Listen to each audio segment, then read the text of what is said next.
Yes, I'm not Joe Soro. He said to start it, and then after he started it, or after I've started to get it ready, he said, "Oops, he forgot his drink that he's going to get for his Nightcap." So it is me, Gerald Glassford. Thanks again for watching, listening. Truly appreciate you joining us right here at the Lakers Fast Break.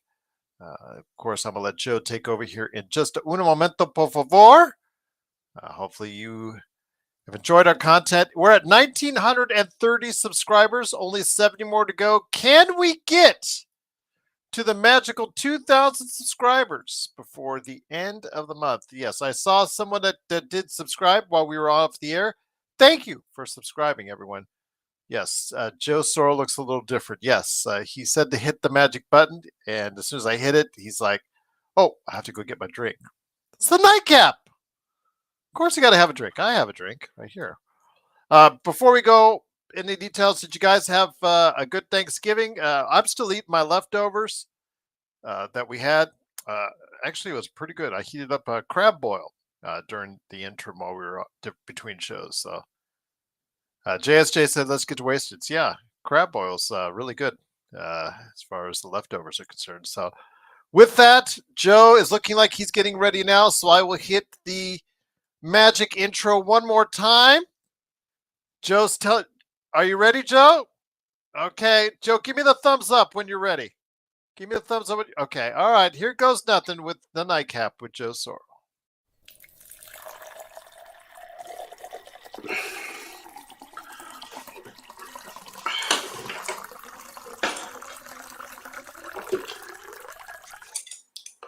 The Nightcap has arrived at 10 o'clock like it should. The early games are good because we can actually take a little break and have our Nightcap and talk post game as well as other things. So I was I mentioned this on post game that I'd been given a case of wine from a client of mine. And I figured since the Nightcap usually is christened with some kind of a nightcap, I figured I'd go a little high class wine cap. So you guys are going to see me here open this sucker up and then obviously drink it. I think it's a Merlot. I didn't get a chance to see exactly what he had, but I think he messaged me on what it was. So I'm going to open it up. Johnny, I would not, being the Connect fan that I am, I would not be opposed to that. It's just, when you do that, you want to make sure he's ready for it. And knowing him, he's usually a very confident kid.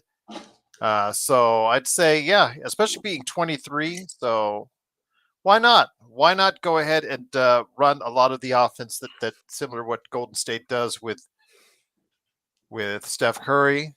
Why not do some of that? Run those actions, run those curls. I mean, right now, the ball movement that was so prevalent in the beginning of the season is not there as much. We saw a lot of ISOs for LeBron and AD where they're just dribbling, dribbling, dribbling, and dribbling, which is not going to help anyone at all. Eric says, "What's up? What's up?" Robert Wheeler, if you're out there, I do have your question. We missed it, so I'm going to ask Joe this as he drinks his fine Merlot right there. Wow, that's good. It's good? All right. Robert Wheeler asked just before we went off the air, and we missed it, and I apologize for missing it on the show. Wow, that's really good. Robert Wheeler says, let me go ahead and read it off the question for you. I know both you and John answered. I was thinking John was going to be here too as well. Do you think it's more likely the Lakers finish with a top 10 offense or a top 10 defense? Right now, the Lakers have a 9th best offense and the 24th ranked defense. So when Robert told me that, I said that's rather high for the defense. At times, this is probably the second worst defense in the NBA I've seen. Only Indiana, to me at times, has been overall the worst defense I have seen so far this season, Joe. So that being said, this team needs to outscore its opponents. It needs to outshoot. It needs to outplay. It needs to out-hustle on the offensive end.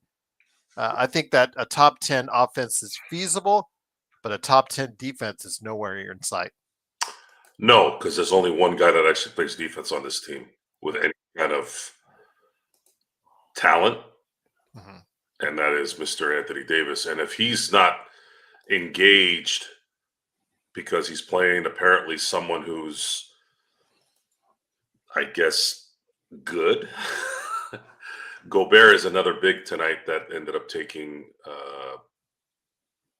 the one spot for the bigs tonight, or in a game with Anthony Davis there. Anthony Davis is struggling to play with any bigs that are talented. That's Gobert, that's Nurkic, that's Sabonis, Jokic. We haven't seen Embiid yet, but I'm sure if Embiid had played earlier in the year against them, I'm sure he would have gone off. Anthony Davis isn't the main problem with this team, but he has shown that he is not dominant against any equal or close to equals. And that is already something that this team couldn't afford. They needed one guy that could always be there, and it's Anthony Davis. And unfortunately, he's not there when it matters most of the time. And it's usually revolved around the bigs. Luckily, the NBA doesn't have a lot of these game-changing type bigs. But when he does play these guys, he seems to struggle almost every game. And that's no good. So I thanks Robert again. If you get a chance, Robert, please go ahead and keep sending on those questions to us. I know we always got it before the end of the show, so hopefully I'll see you in the chat so I can remind you to check out the beginning of this episode. Still trying to find the other comment that was made, but in the meantime, it was the Lakers getting beat tonight, Joe, soundly. Again, I thought they were going to go 2-2. They still have a chance, my friend, as they head into Miami on Wednesday. So you're thinking 2-2? I think 2-2. Yeah. That's about as Laker Tom as I'm going to get on this trip. Yeah, I don't see it. I see a loss in Miami and I see a loss in Atlanta. I think that's the destiny right now for this team. I think Miami is the worst place to go to right now after this loss, because Miami is gonna be a distraction. What's a better remedy to depression and losing than going to Miami and having fun before you go to the game? Here it is, the second question for you, my friend. Devotion 5 days ago said, "Great pod, but I have to strongly disagree with the LeBron disrespect." It's not. And this was about comments that we said about LeBron. It's not disrespect. It's disagreeing with the choices he made in the off season if he's telling you he wants to win a championship. So it's not disrespect. It's about the choices he made. We disagree with the choices that he made. He said, Devotion said, LeBron came here in 2018 to play with a bunch of kids. Is he overpaid now? I'm not sure. He generates so much revenue for the franchise. Yes, chips matter, but money does too. LBJ is also being super productive at his age. Not sure what else we want from him. He's not taking a pay cut. I wouldn't. You guys wouldn't either. Well, if I want to win a championship, yes, I would. If I'm already a billionaire, yes, I would. And as far as Bronny on the team, hold on, let me finish this. And as far as Bronny on the team, most of us would also practice nepotism in our workplace if given the chance. Not getting political, but I can't say I disagree with you on that one after what we've seen. Please address them on your next pod. So Devotion, I did see it. I said I would when I saw it because I just saw it last night. So I'm addressing it now. Joe, your thoughts on LeBron James and the Bronny situation as well? Yeah, I don't consider nepotism to be a forcible decision. Nepotism is if I was hiring my kid into my business. LeBron didn't do that. LeBron made Jeannie and Rob hire his son, who is not qualified for the job. Because John still, John and I, after you left, we're still arguing, saying it's just one slot. But I'm trying to tell him, when you have so many other slots with players that cannot contribute to winning basketball already on the roster, having another one makes you hurt that much worse, Joe. Pale Fox, that's what I was told yesterday. I didn't see it. Yeah, I've been looking for it on Twitter. I couldn't find where JJ is storming out of a press conference. So if he didn't storm out, then I guess somebody was lying through their teeth. Yeah. Also, we were told yesterday that De'Aaron Fox was asking for a trade. I saw no official news on that as well. So right, me neither. It is what it is. Sometimes lying sacks of shit screw things up. That's why you got to see it for yourself. I guess we have to look at everything these days. The LeBron, look, I don't care what happened in 2018. I don't care what happened in 2020. I'm talking about now. Folks, you have to really focus on the now. You can't say you're wanting to win and you are forcing your organization to draft someone who has no business in the NBA, and especially with a team that's already talent deficient. You're actually taking time. Folks, there's only 24 hours in the day.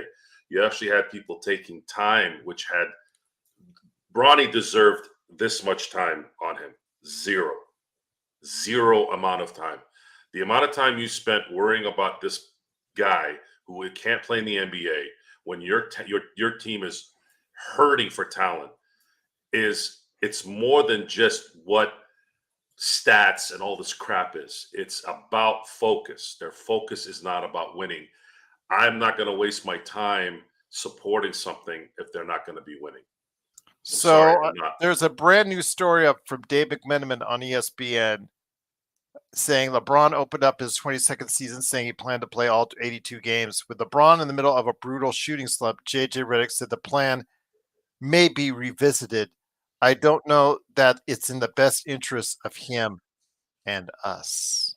And he should have probably taken today off. We talked about that yesterday. Matter of fact, I lost $5 to Sean because Sean said he would play. I said he shouldn't play, and I'll take the bet. It's just there's no discussion here that can go beyond the obvious. I don't care about LeBron's stats or his accomplishments. I care about the Lakers winning in 2024. Winning is the only thing that matters. And by setting up the team the way they did this year, they made it very clear that they were not interested in winning. And I don't think you can argue against that. That's funny, BJ. Nice one. He said Bronny should play for the Sparks. Then everyone could be happy about how good he is. I could have taken that somewhere, but I won't. No, don't take that. It was a good one, though. I thought that was pretty good by BJ. Yeah, Bill, the reason why they can't compete is because they made decisions, LeBron especially, on things that didn't matter. Rob also has a lot to do with this as well because of his poor mismanagement of the roster. But LeBron could have taken a pay cut, taken half of his salary. And what could have that done to bring in better players on this roster, quality players on this roster? But yeah, Eric, rebuilds are not fun. But you know what's also not fun? Waiting to rebuild when you should have rebuilt at least 6 months ago. Started the rebuild. Now you got to wait another year. And then possibly if LeBron is into himself that much, if he forces the Lakers to allow him, or I should say, if he plays another year after this, that's another year that Laker fans have to wait for them to go on with their lives and actually start paying, hoping for the next setup. It's a horrible nepotism in a business standpoint is what it is, but this is not business in terms of sports. You have to have talent. You have to be able to play. So this is not nepotism. This is not, he's taking care of his son. No, you are absolutely destroying any chance of you winning in a sport. So let's say, LeBron keeps playing. You've got LeBron and AD on the roster, take up a certain amount. You can't go over the second tax apron. You do get D'Angelo's money and then JHS's money, which is about $20 million. You can make some small tweaks and changes, but you're not going to significantly change the roster. Maybe somebody will start being interested in Gabe because it'll be the last year on his contract. Maybe somebody will be interested in Rui, but these guys, these small trades with players that outside of Rui are not making a huge contribution to the team are just not going to get back what you guys want to get back unless you take another big chunk out of this equation and allow the Lakers to have more money on their salary cap to be able to go out and get through a trade or free agency better players on this roster. Yeah, signing D'Angelo was a must because if he had left, that money was not going to be able to be used to pick No. anybody up. Once again, you all in the NBA decided on this particular contract. You would have had And Gabe Vincent starting the first right. 10 games. And this is why you if you're gonna go hard cap, you might as well go all the way. The only problem with that, folks, is you can't really do that in the NBA. There's not enough talent to justify it. People would get stuck not only in purgatory but also sucking for until they absolutely get lucky. And it's very, very rare that a great player that gets picked high becomes a LeBron or a Steph or a Durant. It's very, very rare. Even when Durant became great, he couldn't lead Oklahoma City anywhere in terms of a championship. Russell Westbrook couldn't do it. You have James Harden still hasn't been able to do it. It's very, very difficult to do it. Durant had to do it in Golden State with a ready-made team. Steph, for a minute there, it looked like he wasn't going to make it until his ankle healed and the stars kind of aligned from there. So it's a very difficult setup. And the reason why the Lakers have been successful for so long is because they've been able to poach great players in their prime. Think about this for a second. Wilt wasn't in his prime, but he had enough left to where they were able to win a championship. Then you had Kareem in his prime. Then you had Shaq in his prime. Then you got LeBron, kind of like Wilt, kind of not in his prime, but still damn good. He ends up winning a title. What are you going to do now? What are you going to do? What are you going to do when you can't do that based off the current landscape of the collective bargaining agreement? You need somebody to come in here that knows what they're doing. Jeannie's not going to know what to do. She doesn't have a clue what they're doing. Rob doesn't have a clue on what he's doing. I told you, if he's going to be a general manager, he's making sure the bills are paid, the lights are on, making sure he's hiring the right secretaries. I'm sure he'll do fine there. But this team needs a player development and a player acquisition person, draft, whatever. They need someone there that knows how to find talent. If they do not do this, they will never play well again. They'll be the New York Knicks of the last 50 to 60 years again. Let me ask you this. We talked about this year heading into our predictions, had the Lakers, the entire, we're talking about a dozen people that were related to the show as a panelist or guest or what have you, got a chance to pick their as far as their conference standings, and sixth place was the highest anybody picked the Lakers for this season. Most picking seventh, eighth. I picked them ninth. I think there was a 10th, and then you and Stone picked 11th. Is the window closing, or is the window closed on the Los Angeles Lakers with this current AD LeBron makeup? It's closing. Yeah, it's going to close here very, very soon. When they start playing teams that actually have full rosters.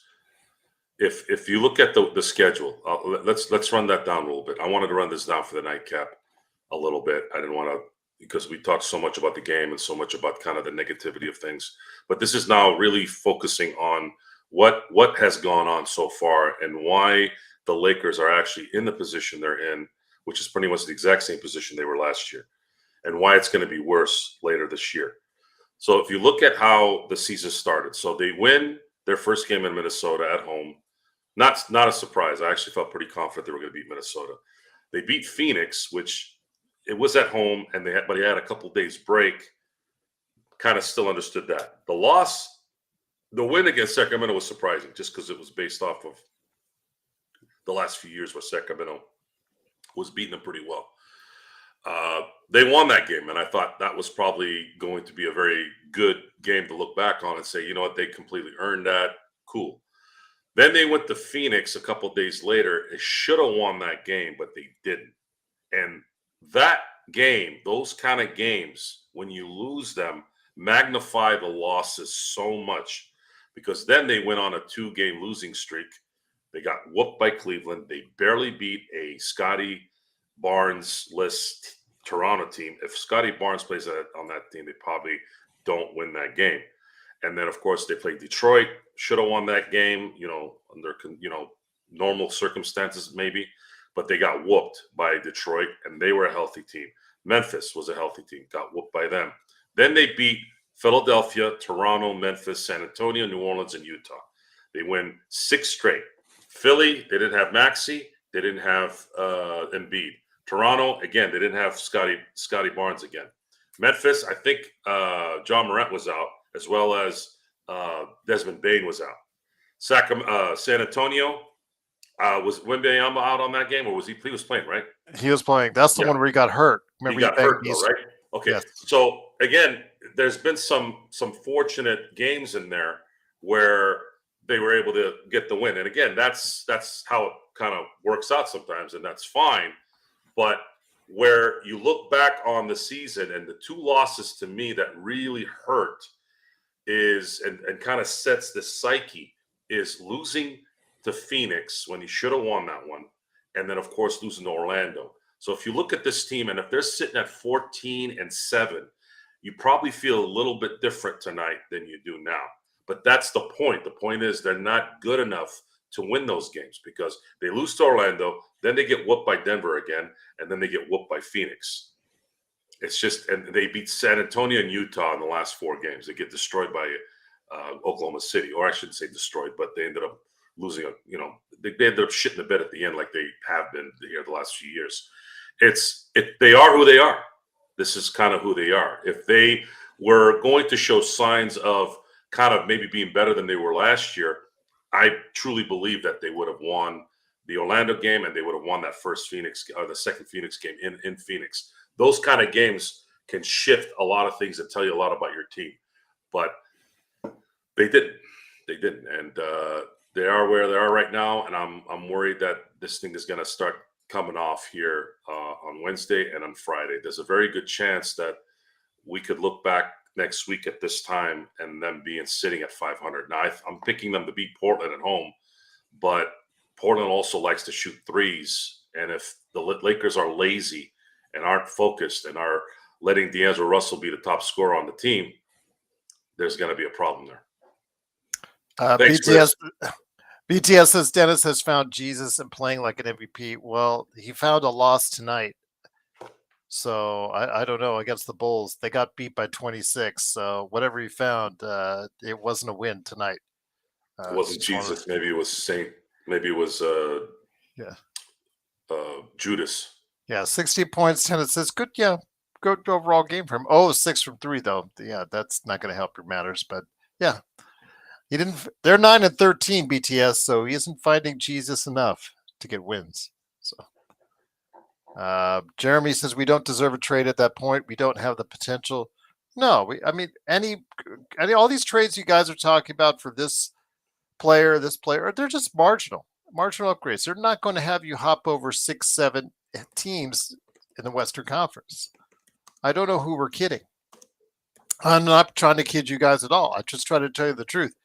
You guys keep kidding yourself into that. Well, if you get this person on the right day, under the right circumstances, things can go our way, and a championship will soon follow. It's not going to work that way.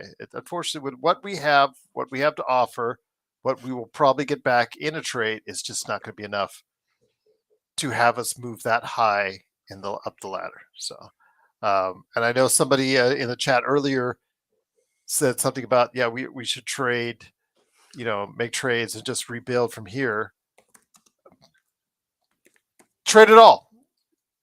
The only thing that's going to get you a lot of picks at this point is AD. So if you're going to go all in on a rebuild. Trade AD and get 6 or 7 picks, first-round picks. That's what you need to get. Otherwise, we're just going to be going in that same mediocrity, because you can't trade LeBron. And the other guys aren't going to get you, more than a marginal first-round pick at best, maybe? I don't think anybody on the roster right now, Joe, outside of AD, is going to yield or fetch a first-round pick. Maybe Dalton. Yeah. I don't even know if there's a point in discussing those things, because it's just not going to happen. I would say...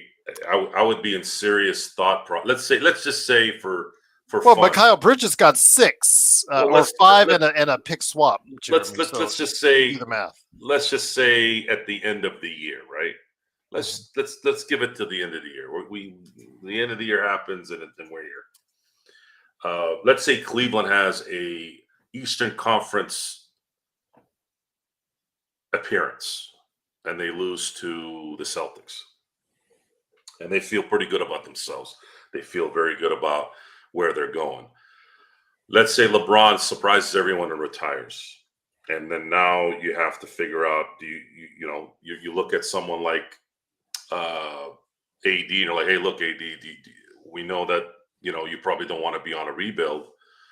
What if we send you somewhere where you have a chance to win? So now you call Cleveland, and I'm using Cleveland because Cleveland is one of the two teams that I can feel comfortable talking about and knowing that maybe Rob can figure something out, especially if that idiot keeps him. You call Cleveland up and you say, all right, guys, I think you are a Anthony Davis player away from probably winning a championship. We just want to get a couple of your guys and a bunch of draft picks. Who are those guys? Are you going to ask for Jared Allen and a filler? Are you going to ask for Evan Mobley and a filler? And then, of course, what are the draft picks coming your way? Because then you can have, I know Darius Garland's probably going to be one of those guys because then salaries match. So do you look at, let's say, Cleveland and say, well, we need to kind of move Darius Garland. Can we get Darius Garland and then either probably Jared Allen, let's say, and then a bunch of draft picks, and then they'll have Mobley, AD, and Donovan. I'd like to think that if you're making that kind of suggestion to Cleveland, that's going to pique their interest. That's a pretty damn good trio in the East. I think if everybody stays healthy, that team could do something. Possibly if they can get lucky in a couple places, they could probably win it all. And then, of course, the Lakers end up getting two young players and a bunch of draft picks. And then now you're right. You could probably have JJ Redick be a little bit more assertive, even more, because now he's coaching a bunch of young guys. They're going to be more apt to listen and more energy to do what he really wants to do. To make that work, you would do. Let me see. D'Angelo and AD would have to probably go in the package to do Jared Allen and Darius Garland. Well, it would be D'Angelo would be a free agent, so you wouldn't be able to do that unless there's a sign and trade. But no, because they want the expiring cash. Yeah, but I mean, AD's making 60 mils, so I don't think you really have to. AD's only making 43. Really? Yeah, 43 next year. This year. You're talking about this year. If you made that, if you traded before the trade deadline this year, it's 43, and then like you said, no. I'm talking about the end of the year. Okay, well then that's. Well, I'm talking about the year's over. Well, the year might be over for us already, my friend. I know. I'm talking about we have to have LeBron retire for this to make sense. You see what I'm saying? Do you really need LeBron to retire to make sense? Do you want to start making that down? You're not going to bring those guys to play with LeBron. Maybe send him a message saying, you know what, I want to make. Well, that's the thing is, LeBron has to retire because these fucking idiots gave him the power. So now we have to wait for him to retire. If he retires, then you have some room to talk to AD and say, hey, listen, you want to play for a contender in the last few years, we can send you back east. You can play in Cleveland. It's an easier conference. You're going to play with Evan Mobley and Donovan Mitchell. That's a hell of a trio, guys. And then you get back Jared Allen, Garland, and a bunch of draft picks, and then you start over. With that, I think that's a hell of a way to start this. That'd be a great way to start this jump. You guys tell me, am I out of my gore here? I would offer it sooner. This is because they're not going to do it now because they're playing really well. I'm talking about if they get to the Eastern Conference Finals, now they're feeling pretty good about themselves. Oh, you're talking about okay, yeah. So if it doesn't work out, you have to look at this from the other team's perspective too. Yes, because our team what we try to do. Ass. They know you're desperate, but once you have Anthony Davis there, then desperation no longer is the if they do another flame out in the playoffs, they are going to start looking around for answers. Well, if they see in the Eastern Conference Finals, hey man, we can't compete with Boston or whomever because we don't have this little thing. Oh, AD has this. That's where that becomes a conversation. This is a definite conversation even if let's say they lose in the second round or in the first round, whatever, it doesn't matter. It doesn't matter. The Detroit Pistons had a pretty good year in 2003. They still fired Rick Carlisle and hired Larry Brown, and they ended up winning a championship. Sometimes you got to make a decision that even though there was success that year, you want to go beyond that. I talked about Doug Collins being fired when they replaced him with Phil Jackson. Doug Collins had taken the Bulls to the Eastern Conference Finals that year, and then they fired him. So if you recognize what needs to happen, you need to know, hey, look, do we have a better chance of winning a title with Anthony Davis or Garland and Jared Allen? I would still look the way of OKC before you try to make that trade, because I still think it's likely that OKC is not going to want to help the Lakers in the West. Not even if they get AD for it. No, because I know this. What are they going to do? They're going to throw Chet in there. Who are they going to throw? Hardenstein? They would throw. Well, I would ask want for Chet. too. The two things that I want, those two players have: youth, guard play, someone who can shoot.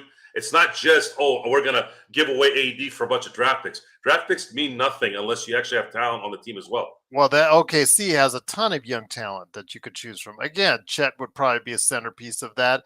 I wouldn't ask for Hartenstein. I would ask for Chet. I don't think they give up Chet. Okay, well then No, that ends the conversation right there. I'll move on.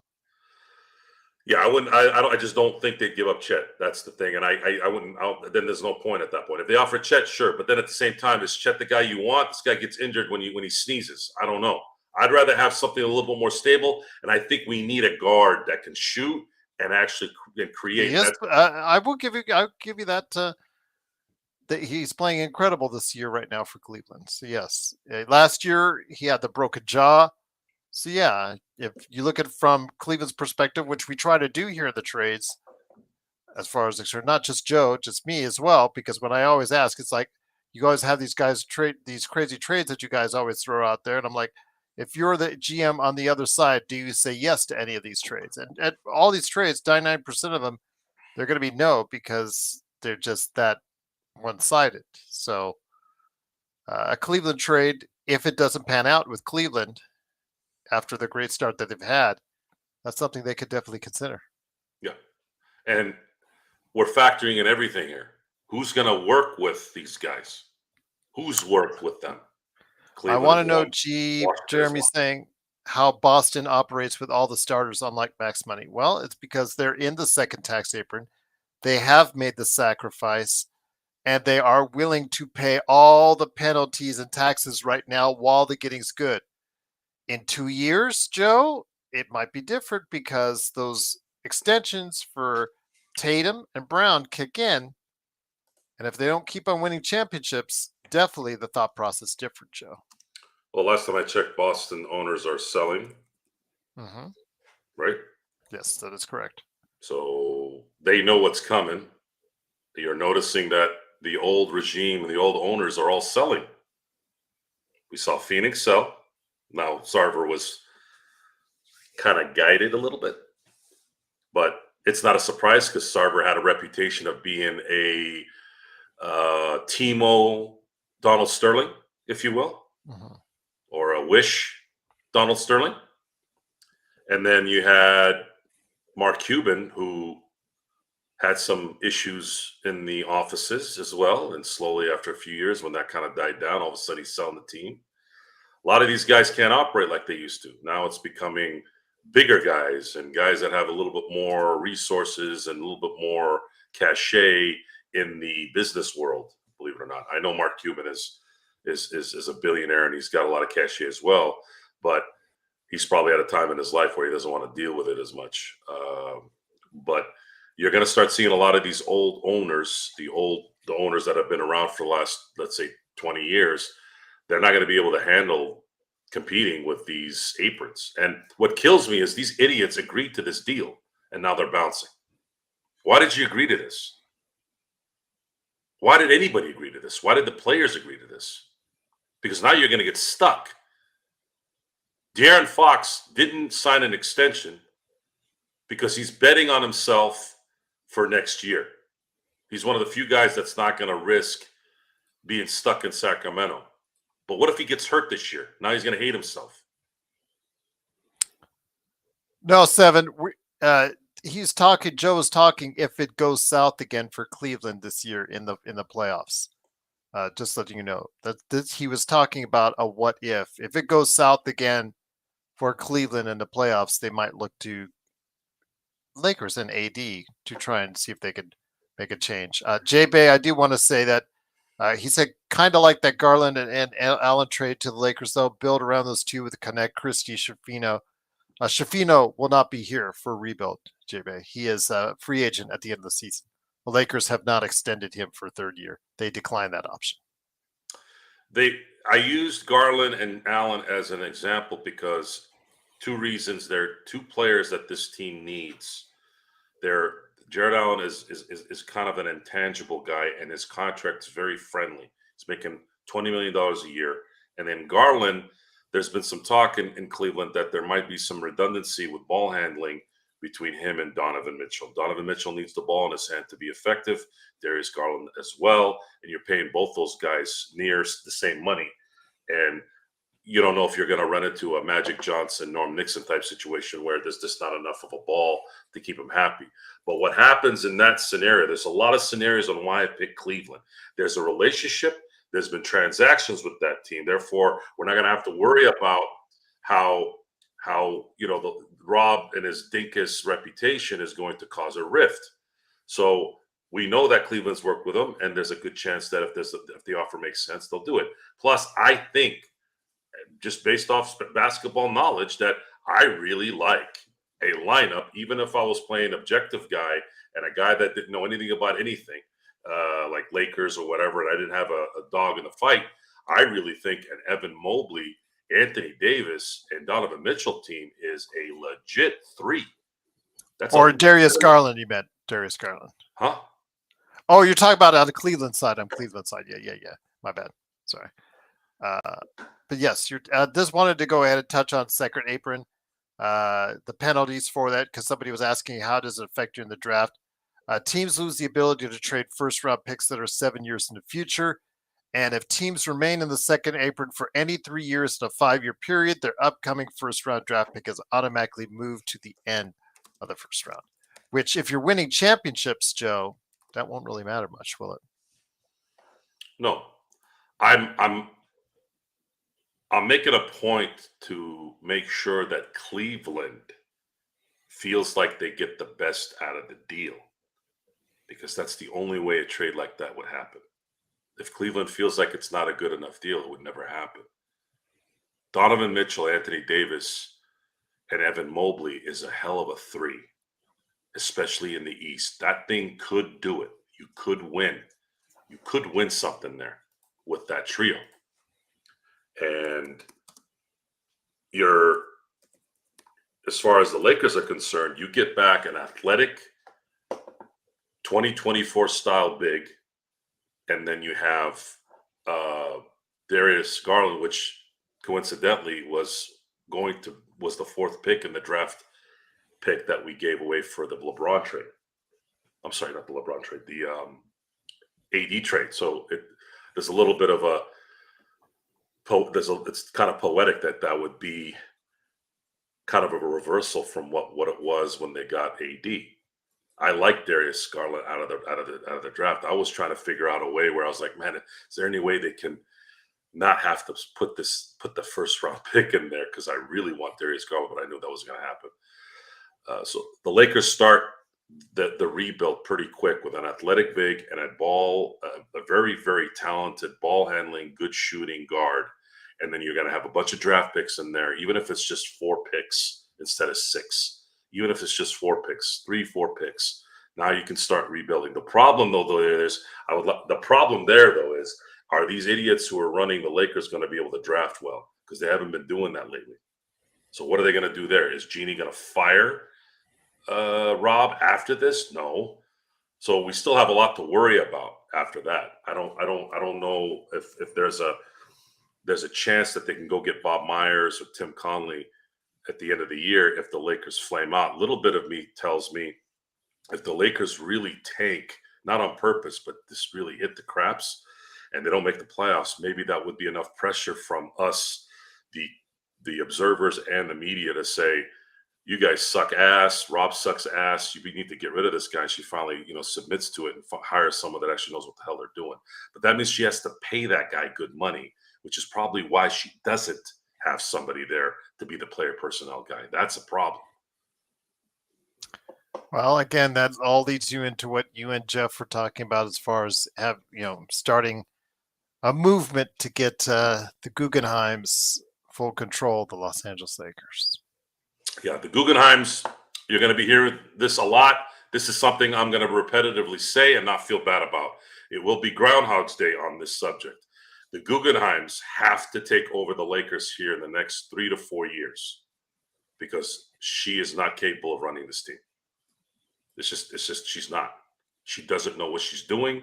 She doesn't have the energy. She doesn't have the mindset to do it. It's just she's a 60-year-old lady who was bequeathed a team that has been putting bad puzzles together except for one season. That's it. That's where they're at. And I feel very, very, very confident, though, that this eventually will be the way it ends up. I just don't know when. I don't know when it'll finally hit the skids to where they have to sell. You know what I'd do if I was them? I would, if I was the Guggenheims, I'd be calling Gigi. I'd be calling Jeannie every day. Can I buy the Lakers? Here's what's great about the Guggenheim situation. And just bother them every day, Joe. Can I buy the Lakers? I'll do it for free. Can I buy the Lakers? Call me. Let me have the green light. I will call that lady every day. Are you going to sell to us? Are you going to sell to us? You don't have to pay me a dime. I will spend. Dude, I already spend 3-4 hours a day on the phone anyways. I will spend however much time you want for free to get that lady to sell that team. And of course, AEG is ready to sell too. Sell everything to the Guggenheims. They'll own the arena. They'll own the properties. They'll own the land. They'll own the team, everything. Let those guys, those are the guys that need to take over this thing. And luckily, they do have first right refusal. And you'd start seeing the operation run much, much more professionally. This isn't selling the Fox in the late 90s.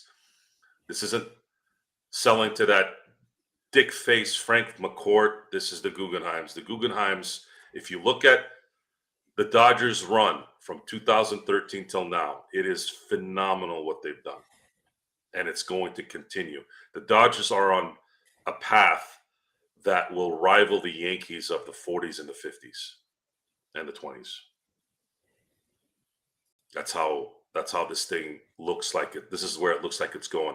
And I think they're doing this, by the way, too, because they feel like there might be a chance that these asshole owners who are just looking to line their pockets might force some kind of cap here in a couple of years, because I think the contract runs out in 2026. So they're stocking up now so that they don't have to worry about that for the next 9 years. They're going to sign everybody, get everyone on board. By the time it gets there, it's too late. They're winning back-to-back titles. They're having three-peats. They win maybe 4 out of 5. Who knows? But if right now the Dodgers have won 2 championships in the 20s, and they have 25, 26, 27, 28, 29. They have 5 more seasons in this decade. If they win 4 out of that next 5, you're looking at one of the greatest dynasties in baseball and in sports in general. They would have won 6 championships in a decade.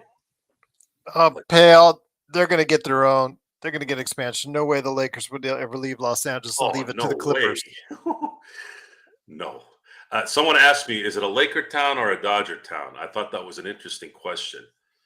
The thing is, the way I explained the Laker Dodger, whose town it is, it's both. This is a LA is a Laker town. A lot.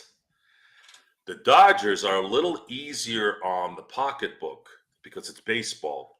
There's 81 games at home, double what you have, more than double what you have, almost double what you have in basketball, and they're not as expensive.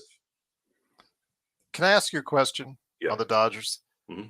Since they've won the world championship, everybody, they always put out, you know how they are, the bandwagoners. They always come out with their Dodger gear or their Dodger hats and whatnot. I have seen almost every color of the rainbow in Dodger hats since the Dodgers won the world championship. And yes, I know that's October we're talking about, but your thoughts, my friend, on I always thought it was Dodger blue, but when I see Dodger red, Dodger green, Dodger yellow, Dodger white, Dodger orange, I've seen. This is in Las Vegas here, so I've seen all colors of the rainbows with the LA Dodger hat. I don't know, does that offend you at all as a diehard Dodger fan? Does that bother you at all? Well, I wear black, as you can see. I've seen black Dodgers hats as well. Yes. Black. I have black Dodger hats. I have a Dodger gray hat. Okay. I've seen that too. Everything correlates to the Dodgers. So I have a blue hat, the championship hat, Okay. the gray hat, which matches their uniform. The only thing that's off color in my wardrobe is I do have something that has red in it, but it's not. It's because there's red in the Dodger logo with the baseball. Okay. But the one that's definitely off color is my St. Patrick's Day shirt. I've been wearing for the last 5 years. Okay.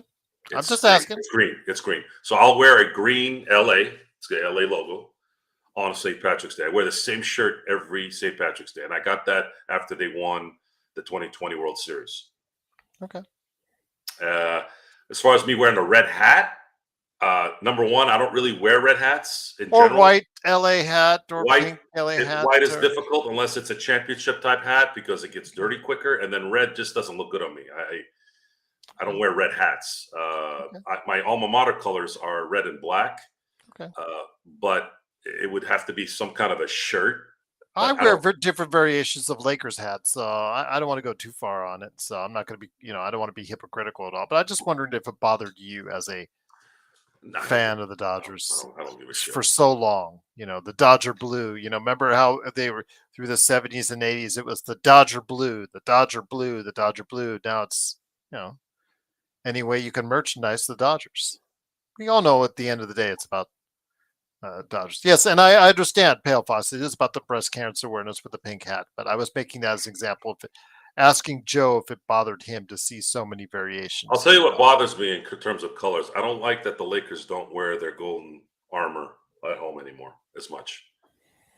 I don't know who started this and why they don't wear Sunday whites on Sunday. It's called merchandising. Again, it goes No. back. No. I'm not talking about that. I'm talking about why aren't they wearing it like they Well, used you're asking who started it. the golden armor at home. You wore purple on the road. No, I'm not disagreeing white on with Sunday. you. I'm just asking. You said who started it, and you know who started it. The league started it, and you know why they started it, because of money. Fuck the league. Tell the league to get fuck off. What? What are they gonna do? I'm not wearing that. It's Sunday. Wear Sunday whites on Sunday, not on Tuesday. No fucking balls. No fucking no personality of who you are anymore, man. They're a bunch of fucking saps, all of them. Stupid. That's what pisses me off. Why are you wearing purple at home? Why are you wearing your purple jerseys at home? And then they let Indiana wear the gold in their own house. Like, really? I guess the Rams can still make the playoffs at 6-6. They're still very much in it, which makes Cool Bro happy, as he lets me know constantly. Who gives a shit? Well, that was in our chat. They were asking about it. So. Yeah, Aaron Donald had a Barry Sanders-like career, but with a title, and he's going to be in the Hall of Fame here in 3 years. Got out of the league healthy as well as he could be. I don't know him well, but I'm going to assume that he got out just in time to where probably before he ended up becoming an invalid, because playing defensive tackle in the NFL, I couldn't imagine that being, and that might have been what it is. He might have started feeling like, hey man, I can feel my body breaking down, and he decided to go out a little earlier than he probably than you should. than he could have or than he needed to. And that's a smart way to go, in my opinion. Get out a little bit earlier than you need to. Why? You have everything. You have you're considered the greatest defensive player of your generation. You're a champion. You're gonna be in the Hall of Fame as soon as your name is on the ballot. And wow, what a career! I love careers. Jeremy, I'm assuming it's like a combination of both the NBA and the actual team themselves on which colors they wear when. There are some theme nights that they want to go ahead and get across. Like, tonight they were required to wear the city jerseys for both teams. So that was mandated by the league. But on a off day where the league doesn't mandate a certain theme behind it, there's Hispanic Lakers jerseys. On the they've celebrated before. To give you another example, I'm sure the team themselves determines on which ones they want to go ahead and put out when. That's not every single game, but there are certain days that the league says, hey, you guys got to have your city jerseys here, or you got to have these jerseys then, and so on and so forth. But yeah, they want to keep on varying the theme and not having you see the same colored jerseys continuously because they want you to buy all of them. Yeah, that's fine, but I want the gold jerseys at home and Sunday whites on Sunday. And I don't think that's unfair to ask. It's a cool image. If you have a variation, they had the light blues on the occasion. Black Mamba jerseys. The Black Mamba's fine. I don't mind that on certain occasions, but there isn't a staple. They wore the light blues, but LA, like the Minneapolis Lakers on occasion in the past. Cool. I don't mind a special day. I don't mind a celebration type thing. Cool. I'm okay with that. I don't have a problem with that. But that's fundamentals. The golden armor. The golden armor should be at home, and Sunday white should be on Sunday, and then the purple should be on the road. That's an identifier. That's an image thing, and they slowly keep eking away at that, and it bothers me. And I still I know that the league kind of we're hoping that. I mean, putting up an IST banner up there next to those titles really, it's really bad. I know they have to. I know because they want to promote it, but Jesus, guys, really, that's worse than a division banner. Actually, that might be on par with the Indianapolis Colts in what was it, 2014? Is it 2014? Yeah, 2014, when that idiot Irsay put up a banner that said AFC title finalists.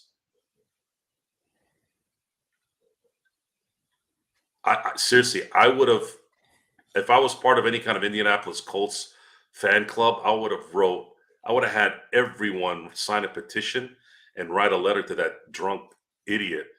Dude, take that banner down. You look like a damn fool. What about if you're the Clippers, though? They don't have anything that they can hoist up. They have two division banners. Woohoo! Did they put those up on into it? Were they? I'm assuming that they did. Yeah, they don't have to hide it for the Taylor Swift and all the Lakers banners that they put up there. Well, so again, I want to reiterate to Mr. Silver. I know he's not going to hear this, but you want people to watch. You don't want a 28% dip on your ratings. Try to make your try to bring back a little bit of the attitude of what your league used to be, instead of having 15 different stoppages for fucking replays. And every time you look at somebody, all of a sudden somebody has to get a tech and get kicked out. The only thing I don't condone is I don't condone what Draymond Green does, because that guy kicks people in the nuts when they're not looking. That's a bitch. That guy needs to still get punched in the face for that shit. But as far as scuffles and fighting, you saw Ryan Day after Ohio State lost to Michigan, right? Yeah. Sometimes you just got to watch chaos just develop. I'm just glad that if you're living in and around the crypt and you're going and heading to the Lakers, home on their off days, that you don't have to worry about it. If it's a Clipper game, that it's all Clippers when you go to the gift shop and you go to the gift store and the team store that's there.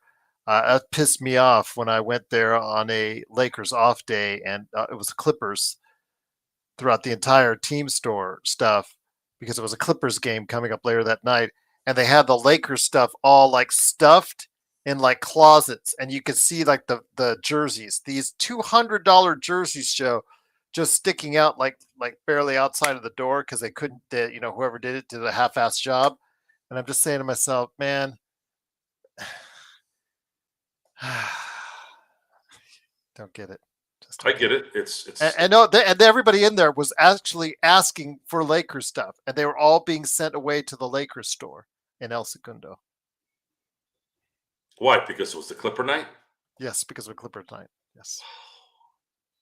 That has got to be the dumbest, moronic thing I've heard. Like who calls that? AEG?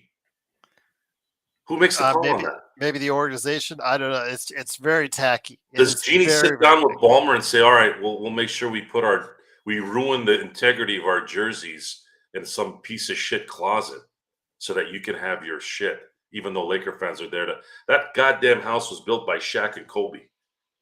Okay? That house was built by Shaq and Kobe, not the Clippers. The Clippers wouldn't even exist over there without Shaq and Kobe and the Lakers. So what the hell is this? This is, again, another reason. You sit down, and if Ballmer had the gall to say that, which I don't think he did, this had to have come from some dweeb. You go, what? No. Here, we'll build you a fucking Clipper thing. People go to the Clipper thing, and people come to the Laker thing. This is fucking Staples, man. They want to come buy Laker gear. We're going to fucking let them buy Laker gear. They didn't even have King stuff. I'm going to send you out to another goddamn place where there's traffic. Come on. Just keep adding to the fire here, man, of how inept and stupid these people are. These people have no business running this thing anymore. Go away. Sell the team to people who are competent. Yes, I know, Darren. You're very quick. Look what the Dodgers are doing at Dodger Stadium. They pulled all the clubhouses out, even the visitor side, and they're going to enhance the visitor side's clubhouse. So everyone knows that comes into that place who the Dodgers are. First class organization. You know what? You know who used to do that too? Eddie DeBartolo, San Francisco 49er, former San Francisco 49er owner. Everyone that went to San Francisco in the 80s and early 90s said the same thing anytime someone interviewed him. First class organization. First class organization. Everyone was catered to. Everyone was taken care of. And guess what happened during that time? Guess what happened between 1981 and 1994? The Niners went 5-0 in Super Bowls. Dominated in 3 of them. Because the focus is these guys are important. We're going to put the best players on the field. We're going to take care of those guys, and everyone is going to know, and it's going to resonate everywhere. Boom, boom, boom. And they would have won more if they hadn't had some freak injuries, which is, that's football. That's how you run an organization in my book. That's what I'm used to. I'm not used to this Walmart, all these type shithole genie bus run organizations. Sorry. You better get with the program, lady. And you're not. Doesn't look like it. You're too busy playing with your pets. If you want to go play with your pets, retire and go play with your pets. Go buy cats. Go knit shit. Get out of here.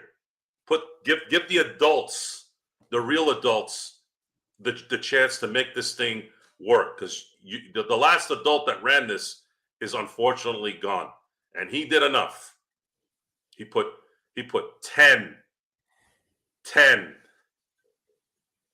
Larry O'Brien's in that office.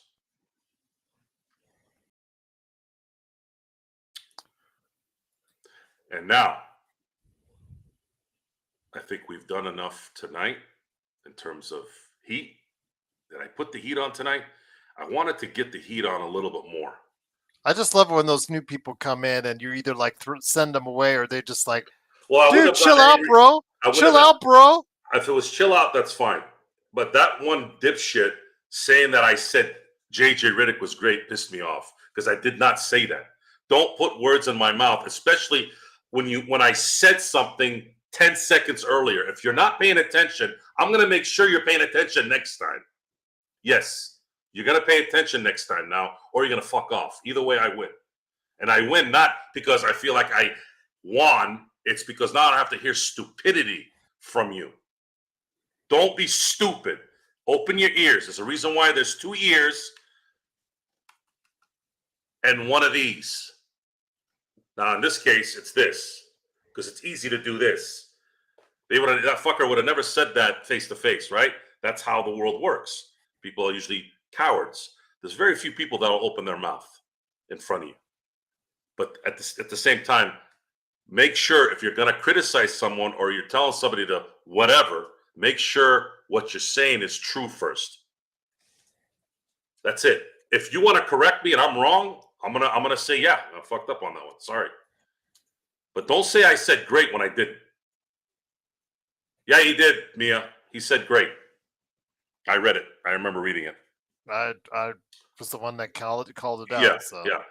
Anyways, with that, this wine, by the way, is pretty good. So if I have another glass, I'm probably gonna pass out. I will say, Mia's saying ATL will jam the Lakers up. That's at the back end after the Miami game. You don't know which Atlanta team you're going to get right now, Mia. The one that is leading already headed to Vegas for the Cup games, or the one that seemingly is like below mediocre in non-Cup games. So the issue with Atlanta and Miami and Orlando is there's a focus that's usually not there in those trips. For some reason in the past, it's always mediocre games. And of course, if guys like Trae Young and Bogdanovich are hitting their shots, that's kind of the issue with the Lakers is they never seem to be able to stop good shooters on the opposing team because the defense sucks and they're lazy. And I thought it was disheartening to see AD pull a LeBron today, by the way. When he didn't get the call, he left his teammates to rot with a 4-on-5 break again. See, guys, it sets an example, guys. It sets an example. So if LeBron didn't do that shit, AD wouldn't do it. And of course, JJ Redick's not going to say anything. He's not going to yell at AD on the floor or LeBron and say, get the fuck back over there. Because then now all of a sudden the news stations and everybody and their mother and their cousins are going to come out, oh, is there a rift between JJ and LeBron? That's why I'm saying the JJ Redick thing. Is he going to want to deal with this too long? That's going to be the question. He signed a 5-year contract, so, but I don't know. I really don't know. I don't know. It doesn't look like he's going to be able to keep up this kind of energy, though, for 2 years, is he? No, but then again, these are the first games of his coaching career, and I think he's going to mellow out as time goes on if he wants to stay in coaching. He's going to stay in coaching. He's good at it. You can see it. There's fundamentals there that are being built. But I think JJ Redick is going to be better off with someone that he's going to need to kind of have the fortune of what Greg Popovich had. He's going to need a star that can handle his personality. Someone that he could yell at or hold accountable in front of others, and everyone has to eat it because, well, they're like, well, if Tim Duncan can be yelled at in practice, then anybody and any of us have no right to complain. Robert Horry confirmed this, by the way. Robert Horry still picked Popovich as a better coach than Phil Jackson because he said Phil Jackson treated players differently.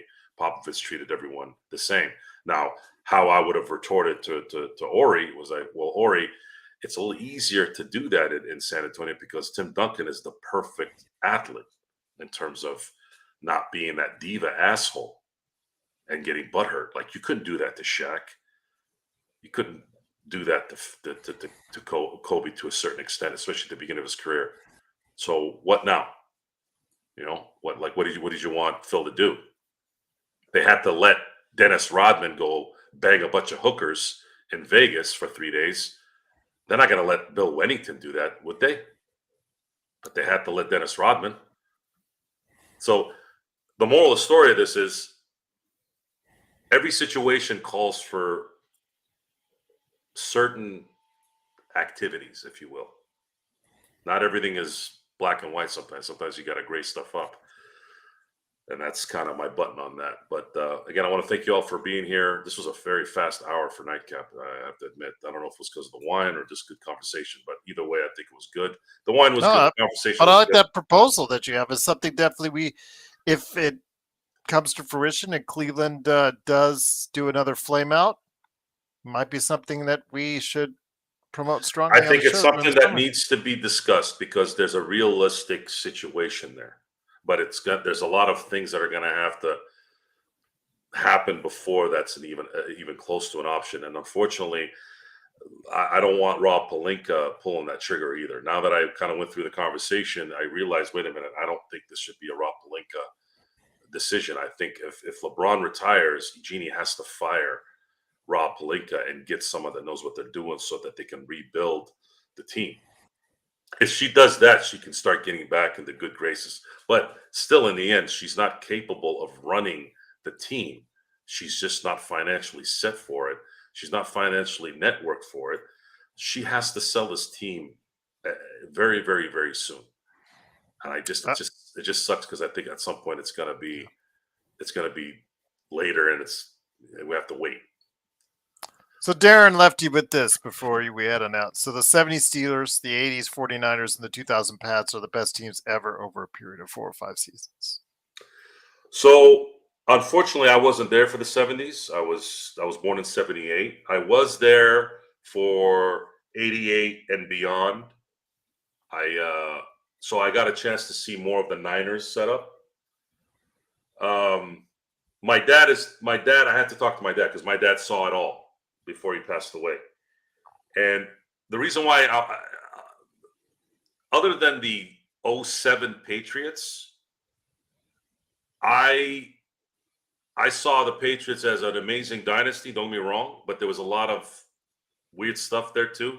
The cheating scandals and a lot of close Super Bowls. 07, even though they didn't win it that year, that was probably the best team I ever saw in my lifetime. However, if I had to pick the best team I ever saw that won a Super Bowl, it was probably the 89 Niners. The 89 Niners were just a juggernaut.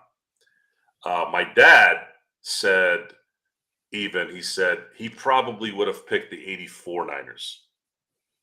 The 84 Niners would have gone undefeated if not for a bad call by the ref that ended up allowing the Steelers to hit a game-winning field goal in that game in that season. The Niners went 18-1, and they beat Dan Marino-led Miami Dolphins team in the Super Bowl. My dad said that might have been the best team he'd ever seen. So even more so than the 78 Steelers and the 79 Steelers.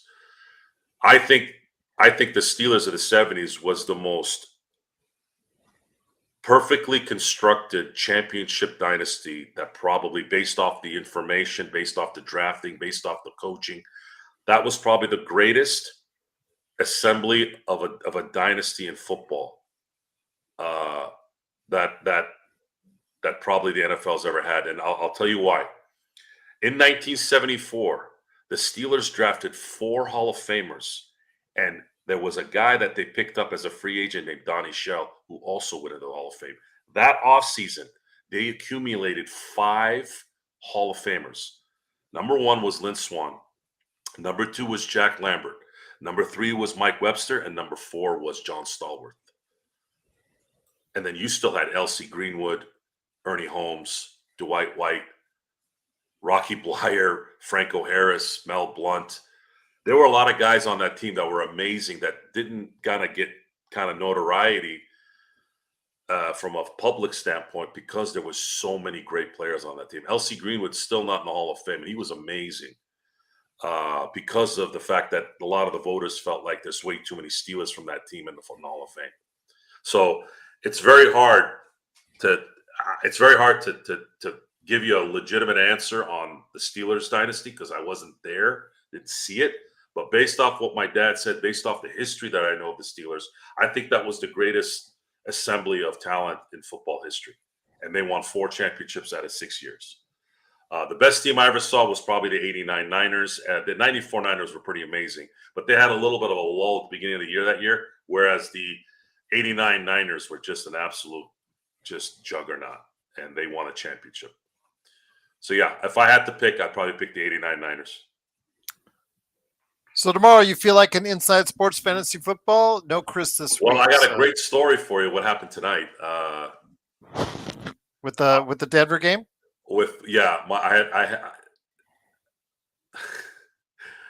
This has been the most just depressing fantasy football season I've ever been in, and it happened in both my leagues.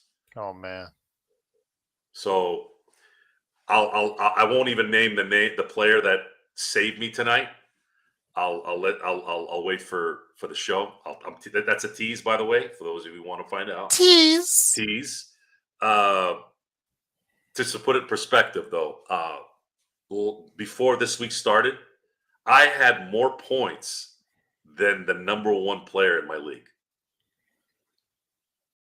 and I have the 4th most points in my other league. And I barely won tonight because of that one player. I was supposed to lose tonight. For sure, I was supposed to lose tonight. So, yeah, it's if I can get into the playoffs in each league, there could be I could be that guy that you don't want to play. But the problem too is I made a horrible mistake. There was a lot of ticking in my head on picking McCaffrey in one of my drafts, and I went against my instinct on that one. I should have just drafted Robinson, and I would have won 3 more games. When I went back and looked at the numbers, I would have won 3 more games if I had drafted Robinson in that league. So yeah, it's a bummer, but it's been fun. You know, you're invested in the week. You're playing, you're strategizing, and we'll see what happens next week if I can make it in one of them at least. At least if I can make it in one of them, I feel very comfortable possibly running the table. There you go. Yeah. So sounds good. Again, thanks everyone for being here tonight. We went a little over, but I know we had a lot of good discussions tonight.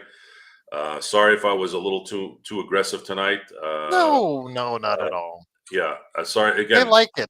Good, but it's well, except for the guy who probably will never come to our channel again. It's gonna get worse because if they keep losing, it's gonna get worse, and it is what it is. I'm trying to get us to 2,000 before the end of the month, man. I think we're gonna be. I think based off of what we saw in the last week, I think there's a possibility that might happen. We get to 2,000, I'm gonna feel pretty comfortable about continuing to do what we're doing here. But there's gonna be substance behind it. Again, I can't just rant about nothing. There's got to be something that's attached to this. Otherwise, I'm just ranting like Stephen A. Smith. I don't want to be that guy. I don't want to be box score Stephen A. Smith who makes millions of dollars just yapping about nothing. I watch these games. I know what I'm talking about. If I don't know what I'm talking about, if I haven't watched something, I'm going to tell you straight up, hey, I don't know what the fuck happened. So with that, thank you for being here on the Nightcap. Gerald, thank you for being here as well. For everyone that stuck around for another hour and change, we love you. I'm here because of you, and I'll always be here for you guys as long as I'm healthy and able to speak.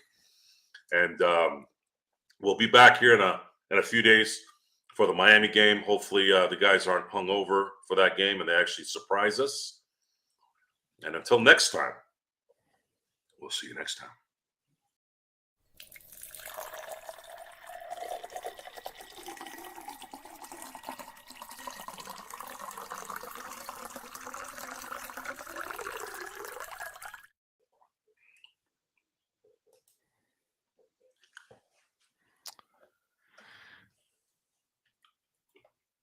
All right. Still on the air. It's still showing us on the air.